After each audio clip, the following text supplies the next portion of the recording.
Ya pemirsa, saya hadirkan lagi untuk Anda ini ciri-ciri penceramah radikal sesuai dengan apa yang disampaikan BNPT. Ini ada 5 poin, mulai dari poin kedua ini mengajarkan paham takfiri, yang mengkafirkan, bahkan juga menanamkan sikap anti pemimpin, bahkan poin yang berikutnya eksklusif terhadap lingkungan dan intoleransi terhadap perbedaan dan keberagaman. Nah ini kita lihat poin keempat. Oke, ini dia poin keempat. Dan poin yang terakhir pemirsa, punya pandangan anti budaya atau anti kearifan lokal keagamaan. Baik. Pemirsa, saya saat ini sudah tersambung dengan narasumber saya berikutnya, aktivis muda Muhammadiyah, Mas Mustafa Nahra. Tapi sebelum saya ke Mas Mustafa Nahra, tapi saya sapa dulu Mas Nahra. Selamat malam, Assalamualaikum. Waalaikumsalam warahmatullahi wabarakatuh. Ditahan dulu Mas Nahra, karena saya masih ingin bertanya ini kepada Pak Irfan Idris. Pak, sudah ada ciri-ciri penceramah radikal? Pasti ada dong penceramah yang radikal. Kenapa nggak diamankan aja Pak? Daripada mungkin masyarakat saling tuding ini. Nah gini, penanggulangan terorisme dalam Undang-Undang Nomor 5 2018 ya, memiliki 2 strategi, yaitu soft approach dan hard approach. BNPT memiliki tugas hard approach. Kalau orang mengatakan kenapa tidak ditangkap, ya tentu hard approach ini dilakukan aparat keamanan. Itu melewati banyak rangkaian untuk tiba pada sebuah keputusan untuk mengamankan. Karena tidak bisa asal main tangkap, tentu harus dengan bukti-bukti dan bukan ranah kita. Ranah BNPT mengkoordinasikan pencegahan, perlindungan, deradikalisasi, penindakan, pembinaan kemampuan dan kerjasama antar lembaga serta kerjasama internasional. Jadi sebenarnya yang mendasar adalah bagaimana masyarakat melek ya untuk mengetahui bahwasanya jika ada orang yang mengajak katanya berpidato atau menggunakan bahasa ceramah akan tetapi menolak Pancasila, ya menanamkan kebencian seperti syarat-syarat yang disebutkan sebagian kecil itu, ya tentu ini yang perlu kita ingatkan ke masyarakat. Jangan-jangan masyarakat tidak tahu, atau jangan-jangan yang berceramah itu tidak menyadari bahwasanya ini tidak sesuai dengan falsafah negara kita, yaitu Pancasila dan 4 konsensus dasar berdasar lainnya yang dibangun di atas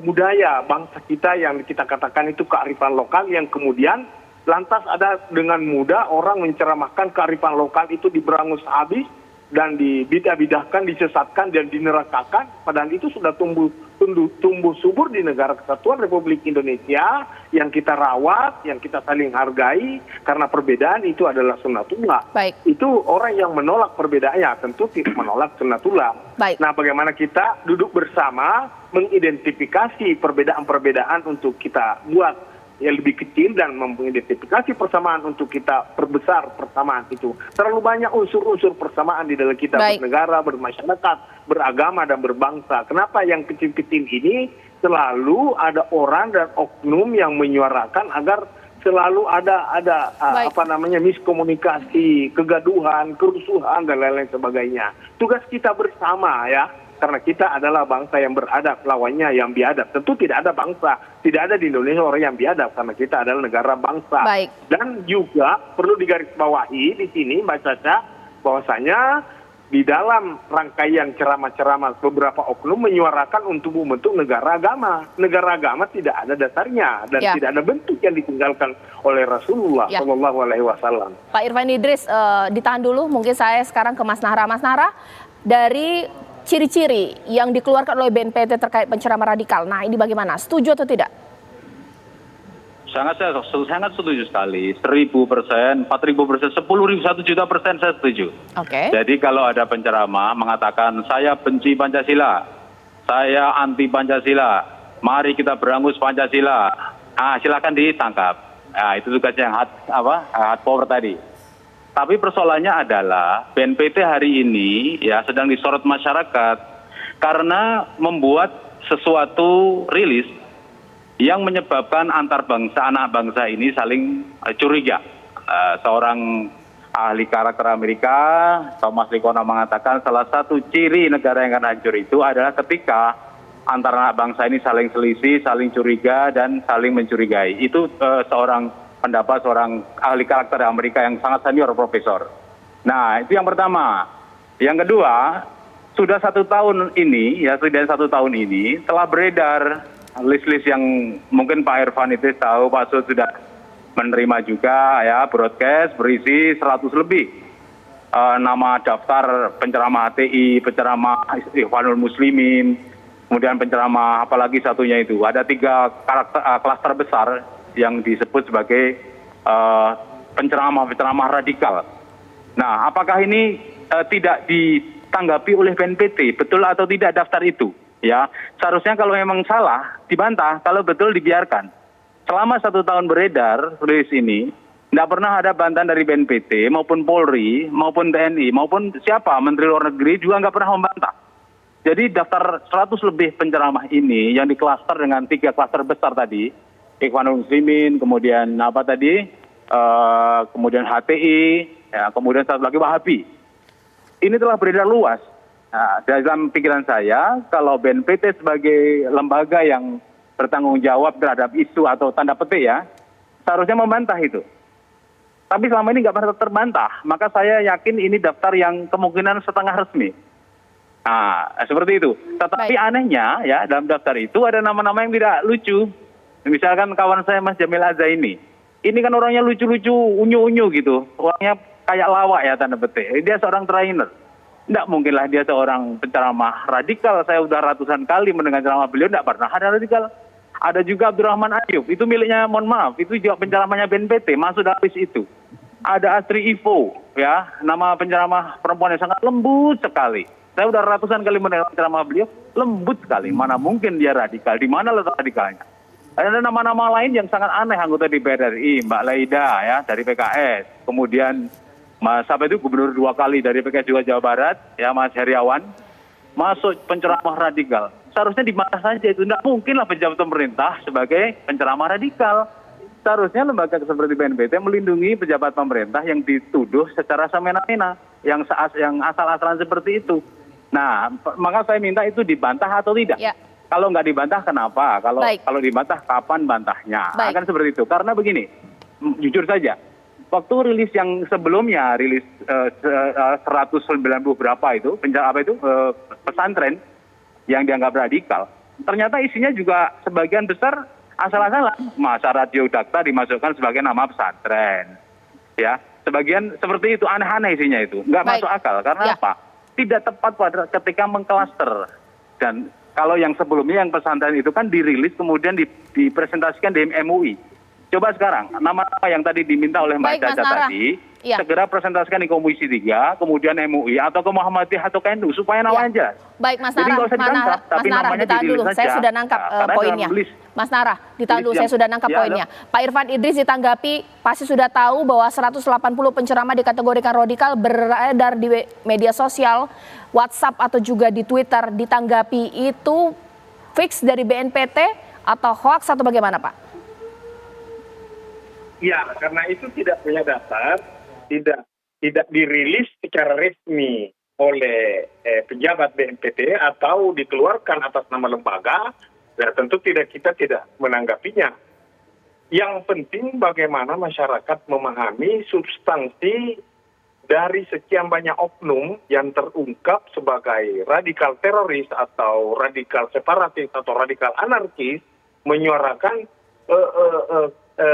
ceramah-ceramah yang mengajak masyarakat, memprovokasi masyarakat untuk menanamkan kebencian dan permusuhan dengan pemerintah, menolak menolak Pancasila, ya, yang disampaikan tadi Ustadz Mustafa.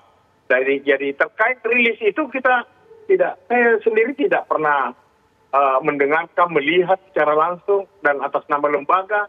Nah, ini perlu kita hati-hati agar jangan kita dihabiskan energi dan tenaga terprovokasi dengan informasi-informasi hoax. Saya tegaskan Pak Irfan Idris bahwa 180 penceramah radikal yang sudah bebas beredar di media sosial itu tidak berdasar hoax dan bukan dari BNPT, betul begitu ya? Baik, sekarang saya ke Pak Kiai. Pak Kiai, efektif tidak sih cara dari BNPT untuk merilis ciri-ciri penceramah radikal dianggap sebagai langkah soft approach untuk memberikan warning itu langsung dari masyarakat itu sendiri? Karena saya membayangkan kalau saya dalam kajian tiba-tiba ada pesan yang disampaikan mungkin termasuk dalam 5 ciri-ciri. Saya meninggalkan kajian, begitukah memang harusnya atau bagaimana sih Pak Kiai? Masyarakat sudah mempunyai komunitasnya sendiri-sendiri. Masyarakat sudah bisa memilih penceramahnya sendiri-sendiri. Maka ketika masyarakat sudah mempunyai penceramahnya A, B, C, D digantikan oleh D, E, F itu juga agak susah karena mempunyai komunitasnya sendiri. Nah, persoalannya ciri-ciri ini disampaikan di publik itu intinya adalah agar publik itu ngerti. Ini kalau ada penceramah yang mencerminkan semacam ciri-ciri ini itu muncul, maka itu kategori radikal misalnya. Nah, tapi lalu sudah tahu ciri-cirinya, tapi kalau didiamkan saja, tidak ada tindakan, tidak ada apa, cuma mengeluarkan ciri-ciri, ya juga itu tidak akan mempengaruhi besar terhadap perubahan masyarakat untuk bisa menjauhi radikal itu. Kalau tidak ada punishment dan reward-nya cuma mengeluarkan begitu saja, apalagi kalau cuma mengeluarkan data orang-orang yang kebetulan orang-orang itu bisa saja iya benar dan bisa saja tidak. Hanya praduga-praduga.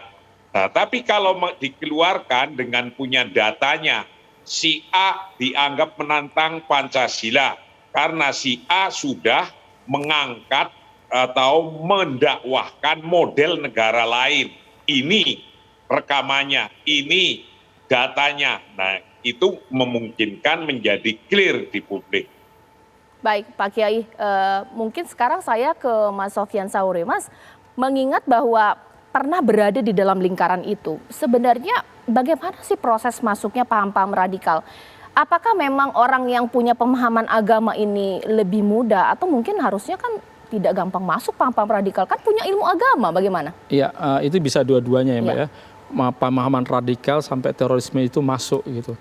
Tetapi menurut saya, hemat saya adalah karena ada proses tarbiyah ya, kesalahan dalam kelompok ini yang selalu menolak kearifan lokal, menolak daripada budaya dan lain sebagainya gitu. Padahal sebetulnya itu bisa dikompromikan kalau seandainya mereka tidak menyalahkan dulu yang namanya uruf. Karena kelompok-kelompok ini memang biasanya menolak uruf. Uruf itu kayak semacam kearifan lokal. Jadi dasarnya adalah man ra'ahul muslimin hasanan fahuwa indallahi amrun hasan.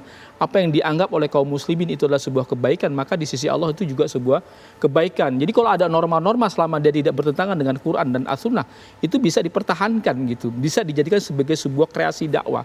Tetapi kelompok-kelompok ini terlanjur kemudian mengkafirkan atau menyalahkan yang namanya uruf. Uruf dianggap semua batil. Karena memang kata mereka tidak ada contohnya, tidak ada hadisnya, tidak ada Al-Qur'annya, tidak ada dalilnya, sehingga mereka terjebak kepada dalil-dalil khusus. Padahal ada dalil-dalil umum yang kemudian membuat adanya kreasi-kreasi di dalam dakwah. Inilah yang menurut saya betul apa yang dikatakan oleh Yusuf Qaradawi dalam bukunya namanya Fiqhul Maqasid, bahwa biang daripada ekstremisme, terorisme, radikalisme itu adalah literasi beragama. Ya, mereka terjebak kepada makna-makna zahir. Nah, kalau dalam banyak tarbiyah, metode dakwah mereka selalu menolak mana dalilnya, kemudian menolak kearifan lokal, itu akan terus berbenturan tuh Mbak. Gitu. Akan sampai kapanpun, sampai hari kiamat ini akan terus benturan. Gitu. Sementara ada orang yang mengakomodir adat istiadat dan kearifan lokal setempat ya, yang ada nilai-nilai luhur, Pancasila dan kebangsaan menghargai. Lalu kemudian ada kelompok yang kemudian mengharamkan itu semua. Ya. Inilah yang akhirnya terjadi clash sampai kapanpun, dimanapun gitu. Maka seyogyanya kelompok-kelompok ini yang tidak ramah kepada kearifan lokal, itu seyogyanya mengubah daripada kurikulum pendidikan mereka, setidaknya mereka menerapkan apa, di mana bumi dipijak di situ langit dijunjung gitu ya.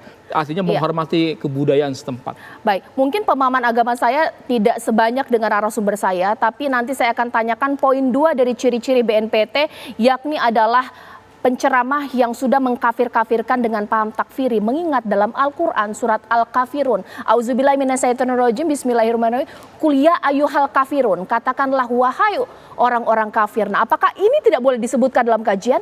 Sesaat lagi.